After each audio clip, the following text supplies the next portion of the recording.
On this edition of Sightings, the new owners of this 120-year-old New Jersey farmhouse started finding Indian artifacts on their property. That's when their frightening experiences began. That particular night, I could feel a heartbeat at my back. Did you see that? Yeah. Oh, my gosh. Then, is it possible that large numbers of UFOs are being shielded by the sun's blinding rays? It is a real, structured, physical object up in the sky. Later, incredible cases of how family love defies all known forms of communication. We reported cases of alien abduction on the rise. A message is finally beginning to emerge. We're in danger of becoming extinct like the dinosaurs. And walking a sacred path, a centuries-old technique mysteriously calms the mind and body.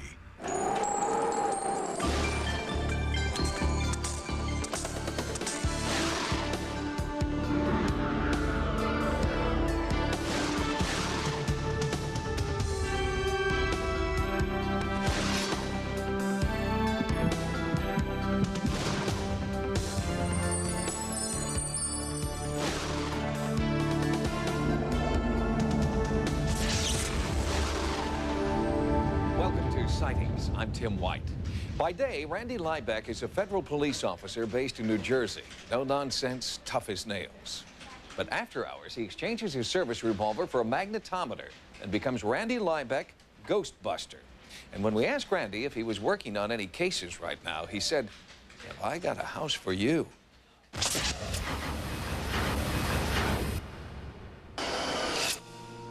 In 1961, the Wershing family found a ramshackle 126-year-old home called Hunt House in rural Sussex County, New Jersey. Instantly, they knew this was where they belonged. When we saw this house looking so stately on the hill with a brook running around it and a waterfall, we fell in love with it. It was a feeling of excitement, almost as though the house wanted us to move in. This is what the house looked like when the Wershings first moved in. Weathered, neglected, and filled with echoes from the past. Echoes that started resonating again as soon as the family moved in. I was almost asleep, and I heard footsteps. And they started on the ceiling, went across the ceiling, went down the wall, and right to my bed. You knew that there was something with the footsteps. It was just very strange, but I knew something had walked right up to my bed. I remember everyone in the family coming out into the hallway saying, "What is that noise?"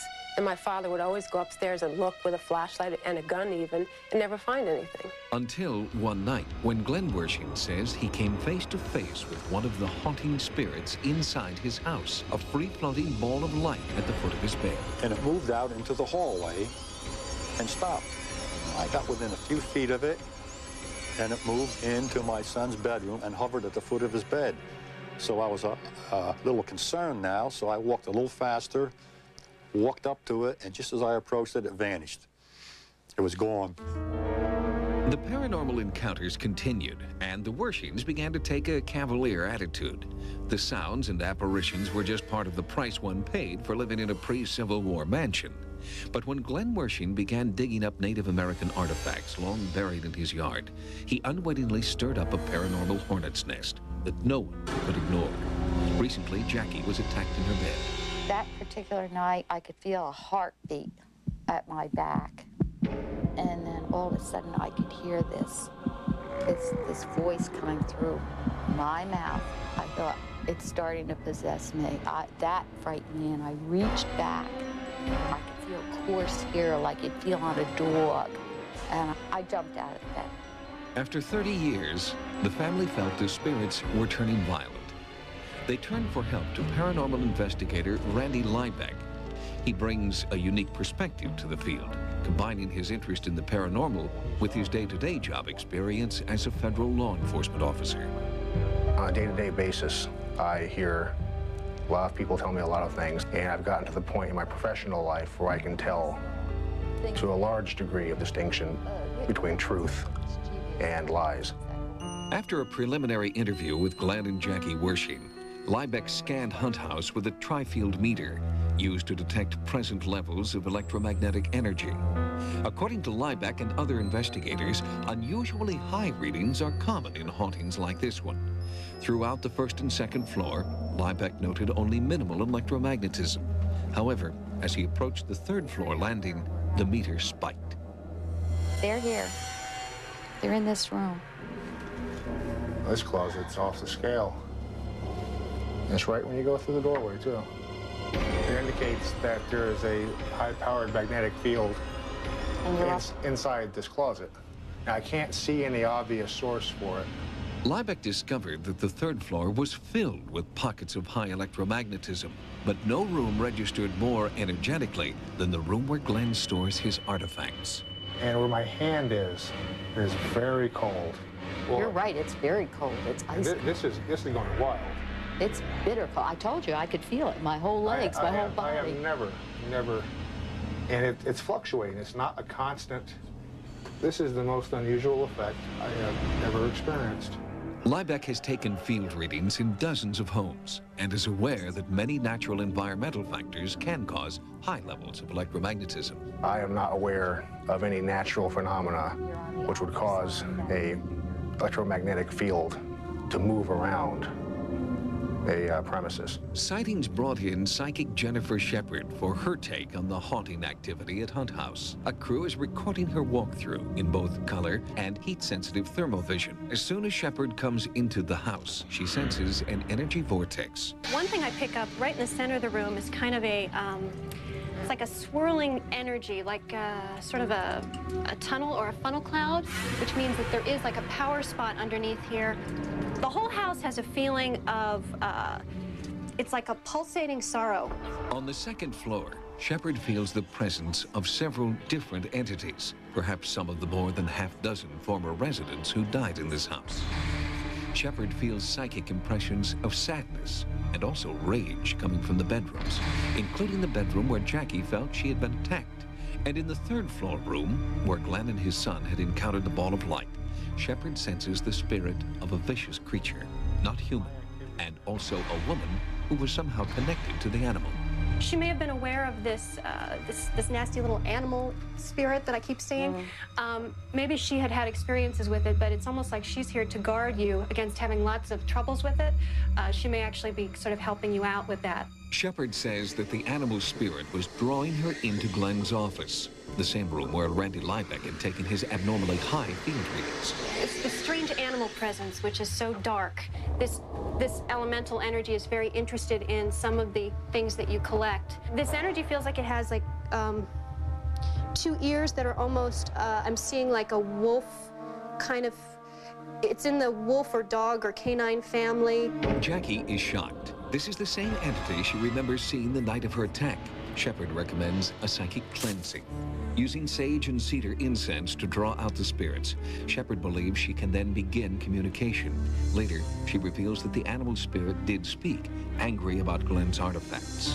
Shepard expressed Glenn's great respect for the Native American items in his collection, and she believes this will appease the spirit. My hope is that with this having happened, the Wershings will not have so many of the physical things anymore, because I think this entity has said its piece, basically. Shepard believes that the other entities in Hunt House were actually protecting the Wershings, and now that the animal spirit is gone, the others may soon follow. In the meantime, Randy Liebeck pursues his more practical scientific study. I have been at other places which I definitely believe are haunted in some fashion or other. None of them have interested me as much as this place does. As a cop, Randy Liebeck knows how important hard evidence is to a case. Eyewitnesses are often unreliable, and circumstantial evidence is usually not enough to convict. So at Hunt House, he realizes he must continue, slowly and tediously, to build the mountain of evidence necessary to convince everyone that this place is haunted.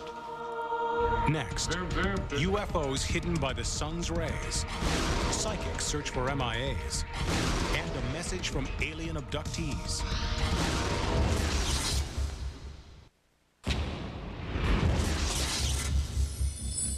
Recently, Sightings received a call from John Bro, a viewer who claimed that he developed a new technique for videotaping UFOs called solar obliteration. Frankly, the technique sounded a little offbeat to us, but when a Sightings camera crew tried out Bro's method, amazing images appeared on our videotape.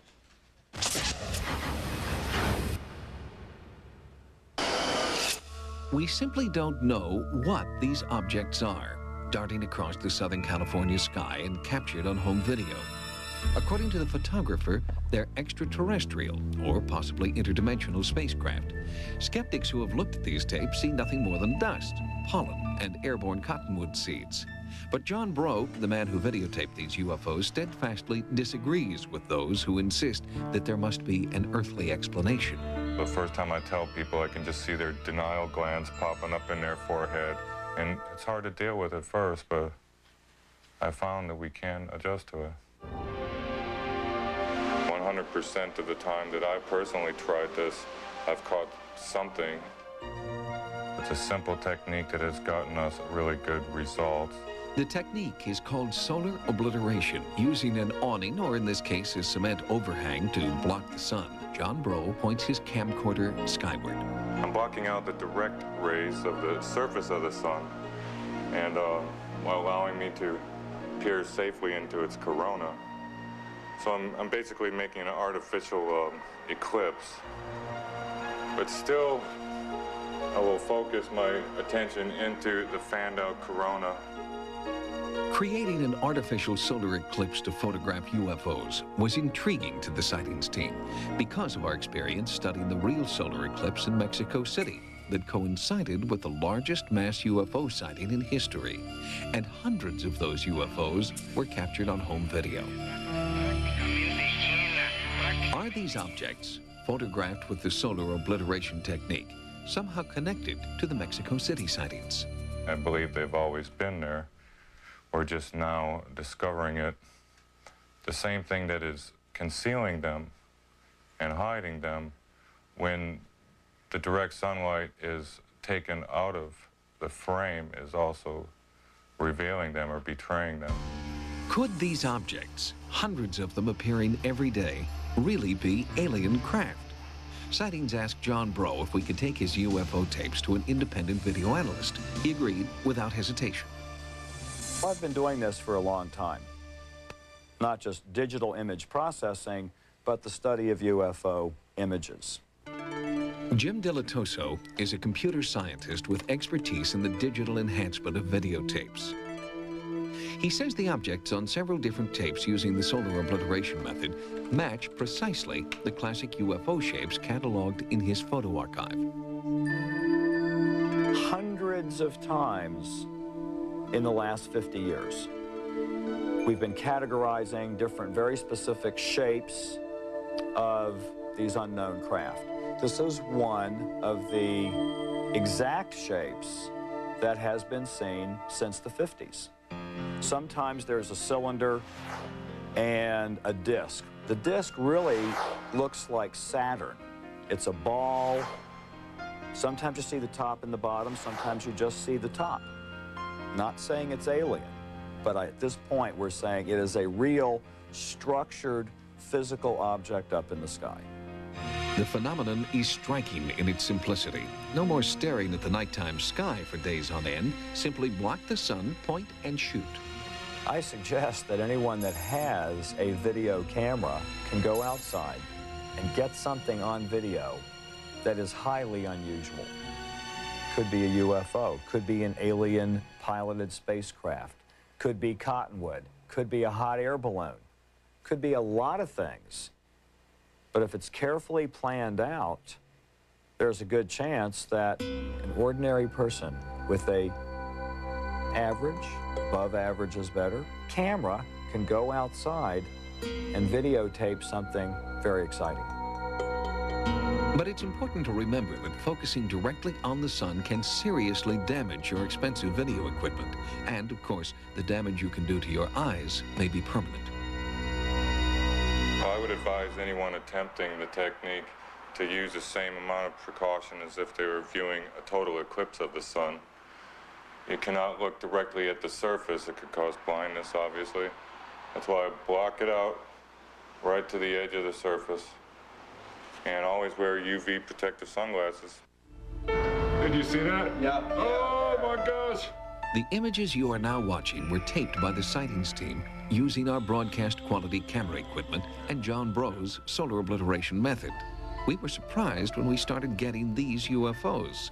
And here are those objects in slow motion, pulsing and moving through the daylight sky. These objects are almost identical to the ones that John Breaux had already recorded, and objects shot by two other photographers in a completely different part of the country. Is it possible that this low-tech taping method is somehow allowing us to see things we're not supposed to see? We went back to Dilatoso with the videotape shot by the sightings team. We know the difference between bugs and airplanes and birds and cottonwood and dandelions floating in the air. This is a structured, solid object, some distance away, moving at high speed. What I can say is that the aspects on the sightings tape of this momentary streak behind the clouds is the same characteristics as the John Breaux tape. There's another one. If you decide to try the solar obliteration method outlined in this report, remember not to look directly into the sun. It only takes a moment to cause permanent damage to your eyes. Next, electronic communication with the spirit world, a newly discovered solar system remarkably like ours, and psychics search for MIAs.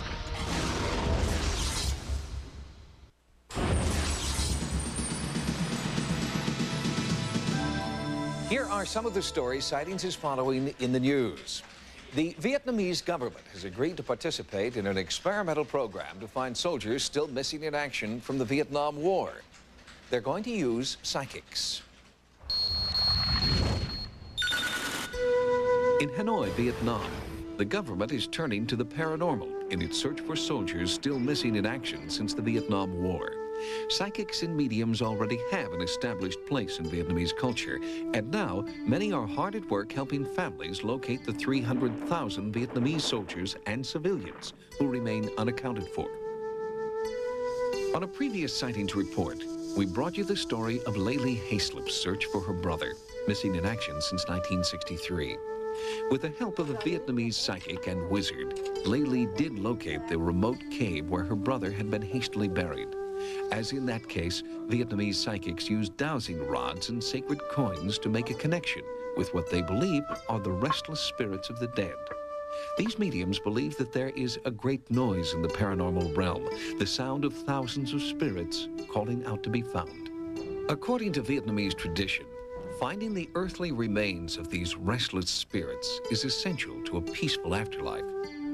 If someone isn't taken care of in their afterlife, then those spirits are very unhappy, and they may roam around the earth. And the Vietnamese project gives new hope that the remains of American MIAs will be found as well. In Boulder, Colorado, Mark Macy is just one of several members of a worldwide consortium of telecommunications researchers who are claiming that they have been contacted by the spirit world. And Macy believes that recent advances in computer technology have afforded deceased scientists a shortcut from their world to ours. Our spirit colleagues are trying to provide some hard evidence for the first time in history that life does indeed continue, that our loved ones still are alive, even though they've passed to another world. Claims of spirit communication through electronic media date back more than 20 years, when Luxembourg researcher Franz Schreiber reportedly received images of the dead on a closed-circuit television system. Among the video images that have mysteriously appeared on the screen are these of his daughter who died at age 17. Similarly, paranormal researchers like Al Rober have successfully recorded enigmatic messages within the white noise of television static. In a number of controlled studies, ghostly voices have been heard.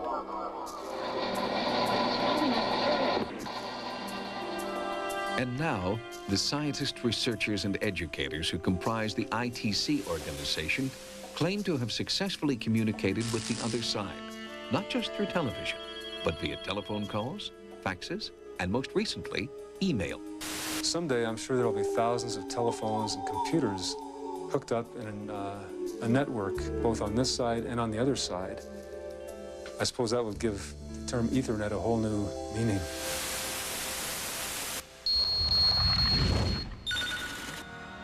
In San Antonio, Texas, at the most recent meeting of the American Astronomical Society, 2 California scientists announced a groundbreaking discovery. They have found 2 new planets in the constellations Virgo and Ursa Major, and these planets are orbiting stars very much like our own sun. By measuring the levels of disturbance in the disk-like fields around these stars, the scientists have concluded that there are billions of solar systems in the deep reaches of space. What we're concluding is that around this star, there is a planet orbiting. So this, of course, is very exciting. Although other planet-like objects have recently been reported around other systems, this is really the first time we've seen something that could be very like our own solar system. These new planets, and another discovered by Swiss astronomers in 1995, are too dim to be seen with existing technology. But scientists can measure the amount of heat they generate and determine each planet's size, shape, and surface temperature. And their calculations are earth-shaking. One of the new worlds is approximately 8 times the size of Jupiter and is temperate enough for water to exist in liquid form. And that raises the tantalizing possibility that there is life on other planets. These new discoveries will have a tremendous impact on the future of NASA and space exploration projects. A new space race is now beginning, the race to capture images of these unseen worlds. And astronomers predict that pictures of Earth-like worlds, complete with mountains, oceans, and perhaps even life forms, are achievable within the next 25 years. The next breed of space telescopes may very well send back images that Earth is not unique. It will be a startling revelation, one with global and cosmic implications, that, in fact, we are not alone. We'll have more stories from the news next time. Now, here's what's coming up on Sightings.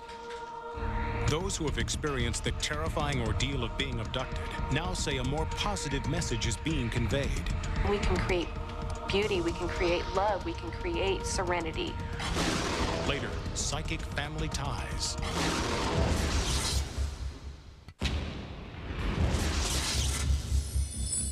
The alien abduction phenomenon has taken a significant turn in recent months. The fear and outrage suffered at the hands of the supposed alien captors is no longer the norm. Now, abductees want to be known as experiencers, and they are returning from their experiences with a sense of purpose and an important message. Sightings correspondent Carla Wall reports.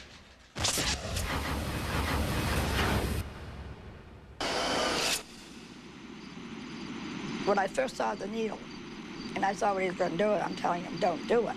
It's going to hurt.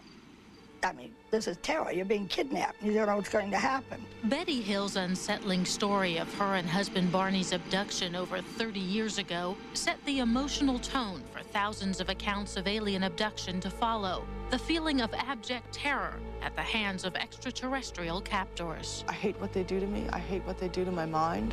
I hate what they do to my body. I thought, this is it. I'm gonna die of a heart attack or something, because it was not human. And it was not a fun experience. This is not something I would wish on anybody. Although the nightmarish probing and mind control by strange beings is still widely reported, many of these abductees are coming back with something more than the horrifying details of their experience. I started getting these thoughts in my head that didn't seem to belong to me, but I write it all down. I've been writing it down. Jean Robertson has felt compelled to communicate on behalf of the beings that she believes have been abducting her since childhood. We have researched your physiology to understand the elements that are parallel to our own. We mean you no harm, but we must save ourselves from extinction. When acceptance of the reality of our kind is tolerated within your population, a more open relationship can begin. There doesn't seem to be any sign that they're here to deliberately hurt or deliberately to help.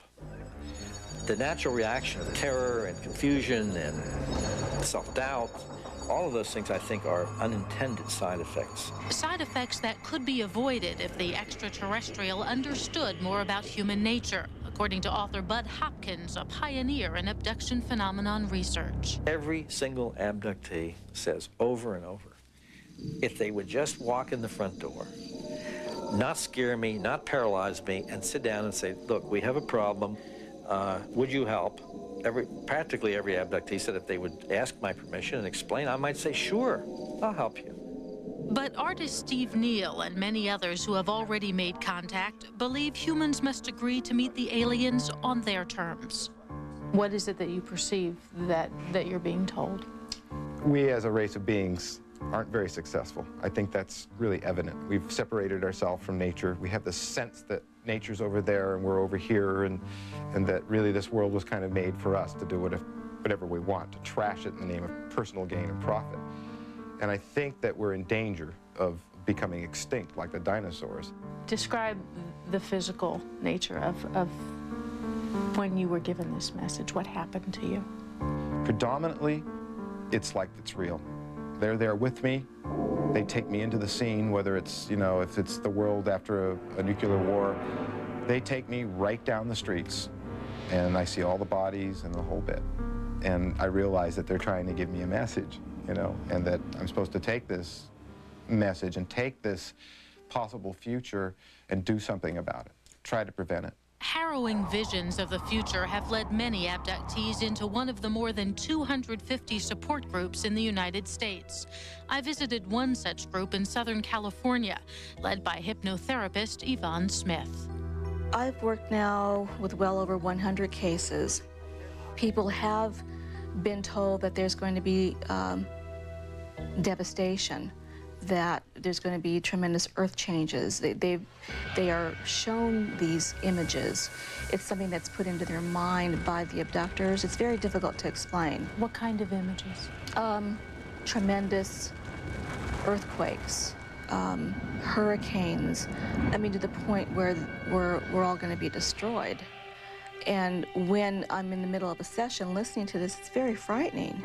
Those bearing this extraterrestrial prophecy feel a responsibility to deliver the message and hopefully to prevent the prophecy from coming true.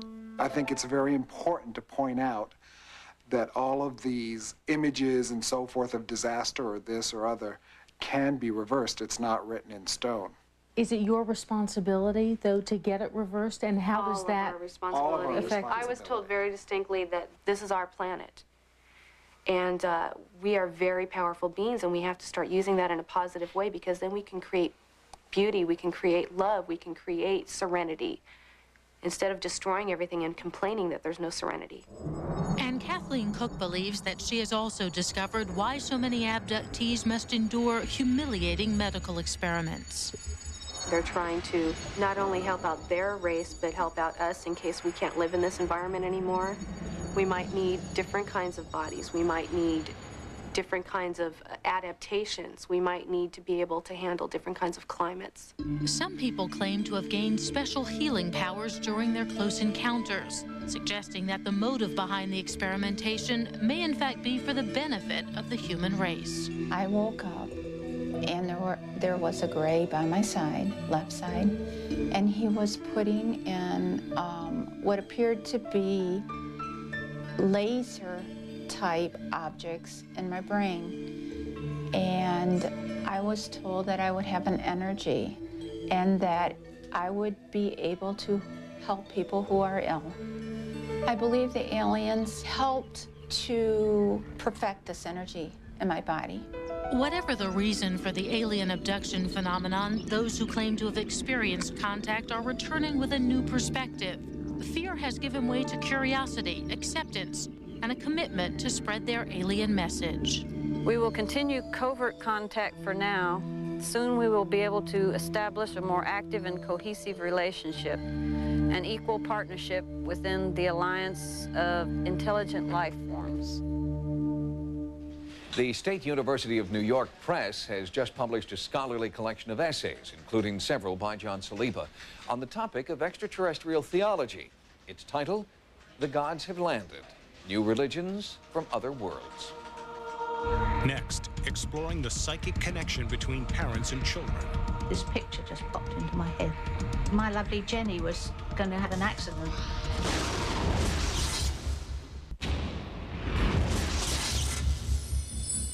The biological connection between parent and child is easily seen in family photographs and can be proven scientifically under a microscope.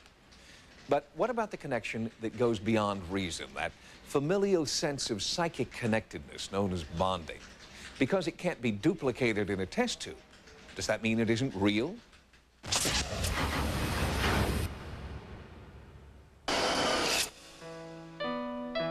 With every loving family, there is a connection that goes far beyond simple biology. There is the ability to feel each other's pain, sense each other's thoughts, even know at a distance when a loved one is in danger. It is, say some paranormal researchers, daily proof that ESP is real. You've just got to accept it, that it's there and it's a sign of love, it's natural. Cassandra Eason is a psychologist who has written several books exploring the psychic bond within families. Her interest in the subject began when Cassandra's son, Jack, predicted that his father would soon be in a serious motorcycle accident. I suppose I was suspicious about what you'd call psychic instincts, intuitions, and one day when Jack was 2.5, he said, Dad's gone roly-poly on his motorbike, but he's all right. At that exact time, Dad was riding down the motorway and he skidded on a patch of oil and went straight into the back of a lorry, but his motorbike was smashed to pieces, but he was all right. When I got home, Cass came running out and said, "It's all right, we know what happened. Jack told us." I can't really explain it myself. That somehow he knew when I was having an accident. And, say psi phenomena researchers, this is not an isolated event and may be far more common than most people believe. Joan and Genevieve Weston have always been very close, never more so than when Joan had a premonition that her daughter would have a car accident on her way to the airport. I wasn't actually doing anything except thinking hard about what I was going to do for lunch when it just popped into my head. This picture just popped into my head. It was as awful as if it had actually happened. My lovely Jenny was going to have an accident. I watched her drive off still in this brilliant sunshine, and just prayed that my imagination was working overtime. But I still had this sinking feeling in my stomach. I was in an inside lane looking for my exit to the airport, and I could see the shape of a truck ahead, a flatbed lorry, and suddenly no brakes.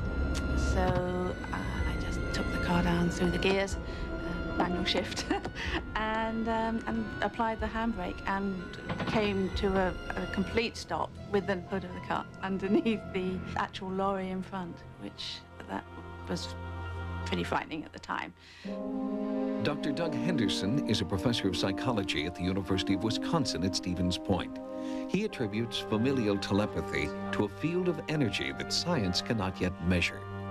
When we look to find where these psychic phenomena occur, it seems that they occur frequently in people who are biologically related, particularly between mothers and their children.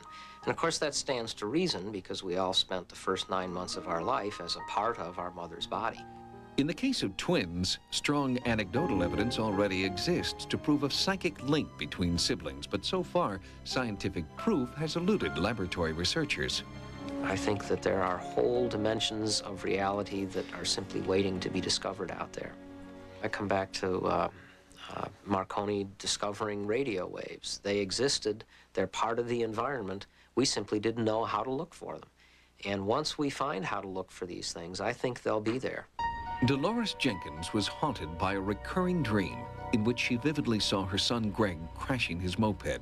And then it became more than just a dream for Dolores, who is an emergency dispatch operator.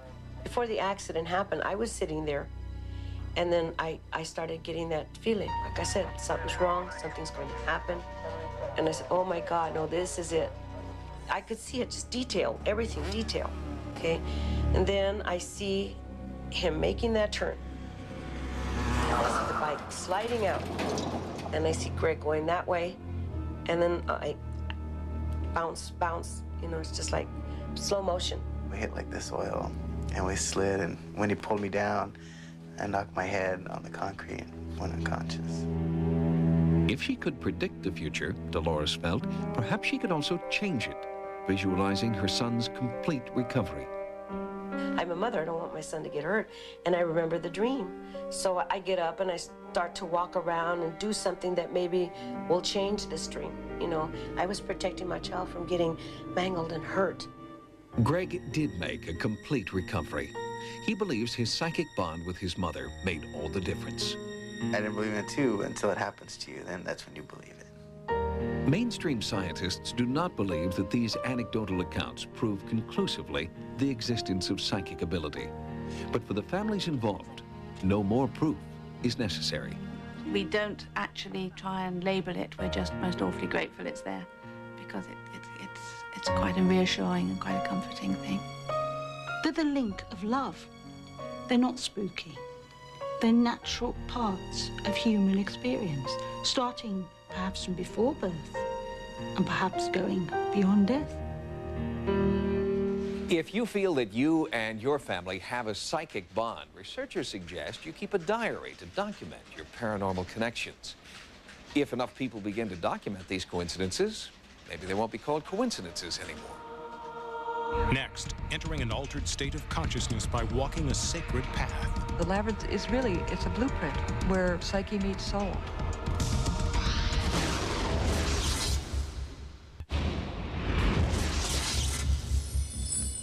Mazes are popular brain teasers designed to confuse and challenge the solver.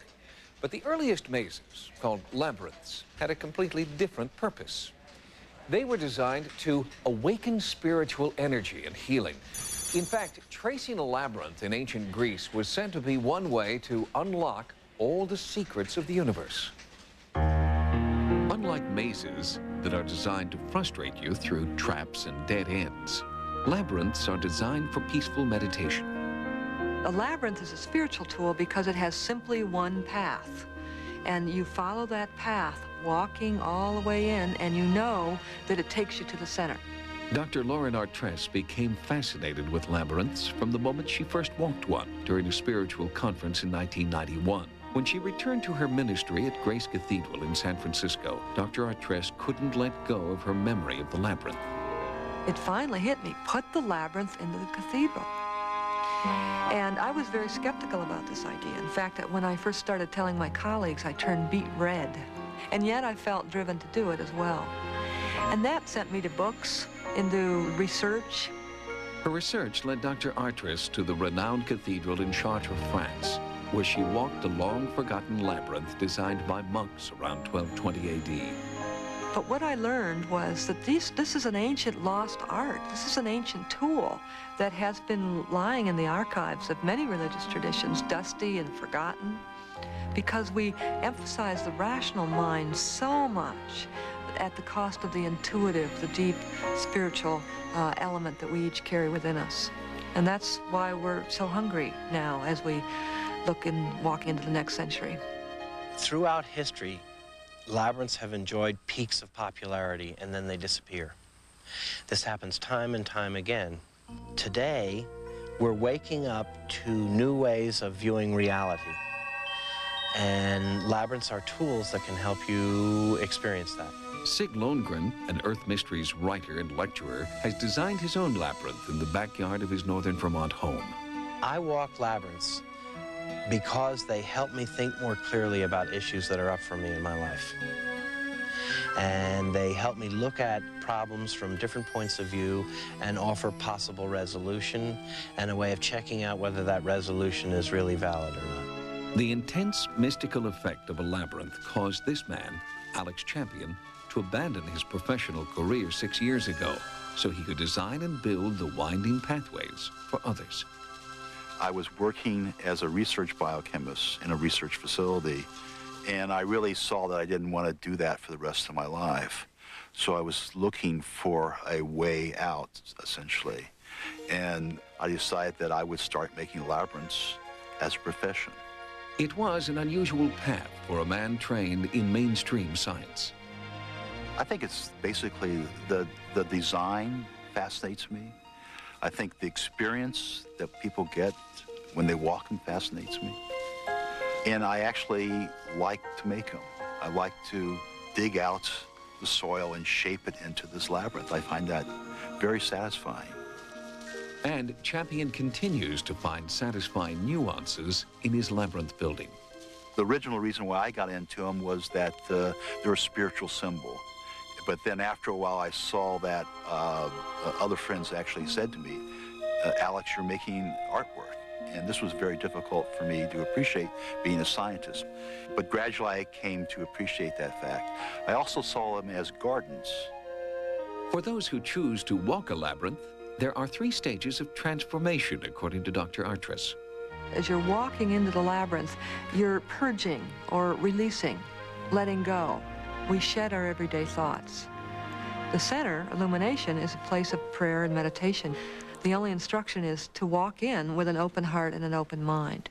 So it's a sense of receiving and opening yourself. And then when you're complete in the center, you can walk the same path back out, and you again enter union. And there's a strange sense of empowerment and everything kind of coming together when you're walking out of the labyrinth. There's a renewed sense of, okay, I can do this. I can do this. I can do the task that's before me in the world. Although labyrinths haven't been used in cathedrals for centuries, Dr. Artress believes that they are deserving of a 21st century renaissance. The labyrinth is a wonderful tool to bridge between the traditional and the non-traditional. And it belongs in a Gothic cathedral. That's its tradition. And many people say, what is this? What is the labyrinth about? And is this kind of a new age tool? And I sort of chuckle when I hear that, because this is a 12th century mystical tool. So if someone says new age, I always say, well, how about Middle Ages? And according to some researchers, labyrinths may date back even further to these 8th century drawings carved into the Peruvian Andes. The Nazcan civilization built many different what are called labyrinthine figures. So it might be a spider or a monkey. People use them as their totems, their personal power animals. And when you want to gain the power of the spider, you walk the spider path. It is a new interpretation for the Nazca lines, long thought to be an ancient form of communication with outer space. I think the idea of using labyrinths and the Nazca figures and other examples of earth art to communicate to out there, as long as, from my perspective, out there is defining the spiritual, I think that's an appropriate thought. And people of many faiths have found that spiritual connection in the labyrinth. Walking the labyrinth has really changed my life. I found a profound way of being able to meditate. The labyrinth is really something that we're looking for. It's a tool that we need. The labyrinth is really, it's a blueprint where psyche meets soul. Dr. Artress is continuing to encourage people worldwide to seek spiritual reawakening by walking a labyrinth. She is now embarking on a project to get as many people as possible to walk a labyrinth on the stroke of midnight, January 1st, 2000.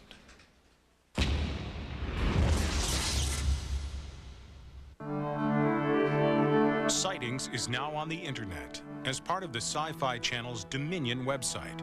By typing sci-fi.com, users can access information about the entire global Sci-Fi Channel lineup, as well as downloads from dozens of sci-fi movies and series, interviews with noted celebrities, games, and links to the hottest paranormal websites. We now are able to reach a worldwide audience of Sightings fans, which enables them to give us feedback on what we're producing and how we're showing stories to people. We have features from some of our stories on a weekly basis. We have downloadable images and QuickTime clips. When I make contact with this entity, I will become a little confrontational. Hello? Hello? Since its inception, Dominion has become the home of all things science fiction on the World Wide Web. Now, with the addition of Sightings Online, the hope is that it will become a clearinghouse for all things paranormal as well. Already on the Dominion site, they have access to all the major paranormal links on the internet. We're hoping to reach a worldwide audience and provide state-of-the-art information and news about the paranormal world. If you've had a paranormal experience, contact Sightings on the World Wide Web at sci-fi.com/sightings. Sightings can also be contacted at America Online at keyword Sightings, or write to us, care of Paramount Television. Until next time, remember, no mystery is closed to an open mind. For Sightings, I'm Tim White.